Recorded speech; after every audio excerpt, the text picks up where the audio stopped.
వెదురు వనం అనగానే మనకు అడవి గుర్తుకు వస్తుంది. నిటారుగా కవచంలాగుండి అడవికి కాపలా కాస్తున్నట్లు ఉంటుంది వెదురు వనం. నిత్యం మన జీవితాలతో పెనవేసుకున్న అనేక వస్తువులు వెదురుతో తయారవుతాయని తెలియదు. అడవిని ఆధారంగా చేసుకుని బతుకుతున్న ఎంతో మందికి వెదురే జీవనాధారం. వెదురును పేదవాడి కలప అంటారని మనకు తెలుసా? పదండి, మనం అలా వెదురు వనాల వైపు దారులు తీద్దాం.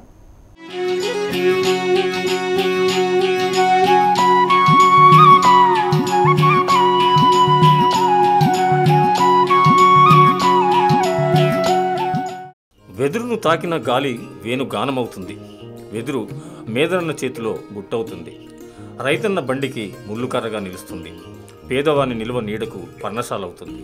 అవును, అడవిలో తూటాలా మొలిచే వెదురు ఇంతింతై వనమంతై మన నిత్య జీవితంలో అల్లిబిల్లిగా అల్లుకుపోయింది. తట్ట, బుట్ట, చాట, విసనకర్ర, పిల్లన గ్రోవి, ముళ్ళుకర్ర, కాగితం, గృహాలంకరణ వస్తువులు, ఆట బొమ్మలు, పనిముట్లు, ఇలా అనేక వస్తువులు వెదురుతోనే తయారవుతాయి.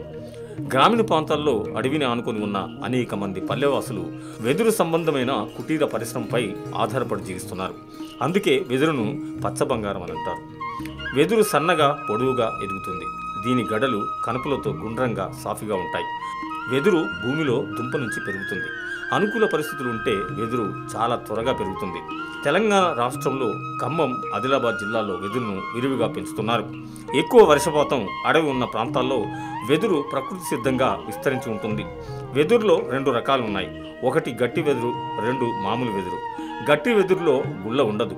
దీన్ని డెండ్రోకాలమస్ స్ట్రిక్టస్ అంటారు. ఇక మామూలు వెదురులో గుళ్ళ ఉంటుంది. దీన్ని బాంబూసా ఆరెండినేషియా అంటారు. వంకర లేకుండా నిటారుగా తేలికగా ఉంటుంది. అందుకే దీన్ని సన్నగా చీల్చి వివిధ పనులకు ఉపయోగిస్తారు. వెదురు ఉష్ణ సమశీతోష్ణ మండలాల్లో పెరుగుతుంది. గాలిలో తేమ ఎక్కువగా ఉంటే ఇది బాగా పెరుగుతుంది.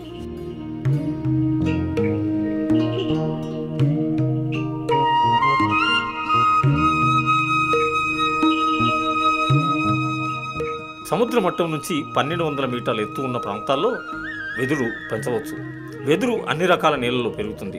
గరువు నేలలు వెదురును పెంచడానికి చాలా శ్రేష్టంగా ఉంటాయి. చవుడు, ఆమ్ల నేలలు వెదురును పెంచడానికి పనికిరావు. నేల ఉదజనే సూచిక 6.5 నుంచి 7.5 వరకు ఉండాలి. వెదురును పంట భూముల్లో గట్ల చుట్టూ 4 మీటర్ల ఎడంలో నాటుకోవచ్చు. అదే తోటగా నాటుకోవాలనుకుంటే 5 x 5 మీటర్ల ఎడంలో నాటుకోవాలి. వెదురును నాటడానికి 30 x 30 x 30 సెంటీమీటర్ల గుంతలను తీయాలి. పై మట్టికి 4 కిలోల పశువుల ఎరువును కలిపి గుంతలో నింపాలి. ప్రతి గుంతలోనూ 50 గ్రాముల ఫాలిడాన్ 3% పొడిని చల్లాలి. వెదురును తొలకరి వర్షాలకు నాటుకోవాలి. మొక్క మొదలకు నీరు తగలకుండా మొక్క మొదట్లో కొంచెం ఎత్తుగా మట్టిని పోసుకోవాలి. వెదురును తోటగా నాటుకున్నప్పుడు వరుసల మధ్య 1-2 సంవత్సరాలు దుక్కి చేసి మెట్ట పంటలు పండించుకోవచ్చు. వెదురు ఒకేసారి పూతకొచ్చి విత్తనాలనిచ్చి కుదురు చనిపోతుంది. కిలో వెదురు విత్తనాలను డిసెంబర్, జనవరి నెలల్లో నార్మల్గా వేసుకోవాలి. మొలకెత్తిన వాటిని 4 x 7 సెంటీమీటర్ల సంచుల్లో ఫిబ్రవరి నెలలో నాటాలి. వీటిని జూన్ ఆఖరి వరకు పెంచి మొదటి వర్షాలకు జూలై నుంచి పొలంలో నాటుకోవచ్చు. వెదురు నారు పోసి మొక్కలను పెంచుకోవచ్చు. అధిక వర్షపాతం ఉన్న ప్రాంతాల్లో ఒక్కో కుదురుకు 20 నుంచి 25 గెడలు వస్తాయి. నీటి సౌకర్యం ఉన్న ప్రాంతమైతే వేసవిలో నెలకోసారి తడులు ఇవ్వాలి. ఇలా చేస్తే దిగుబడి బాగా పెరుగుతుంది.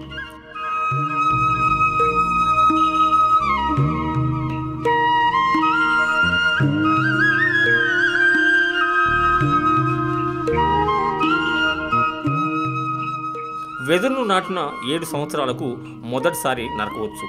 భూమట్టం నుంచి 50 నుంచి 75 సెంటీమీటర్ల మొదలు వదిలి వెదురు గడలను నరకాలి. నరికిన తర్వాత దుబ్బులను శుభ్రం చేయాలి. 7 సంవత్సరాలకు ముందుగా లేదా చిగురు ఎండే ముదురు గెడలను నరకవద్దు.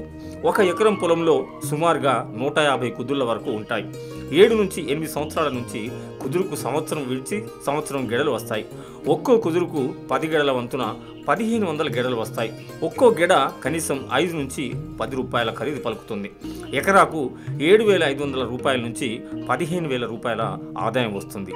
ఈ విధంగా 20 నుంచి 25 సంవత్సరాల వరకు అధిక ఆదాయం వస్తుంది.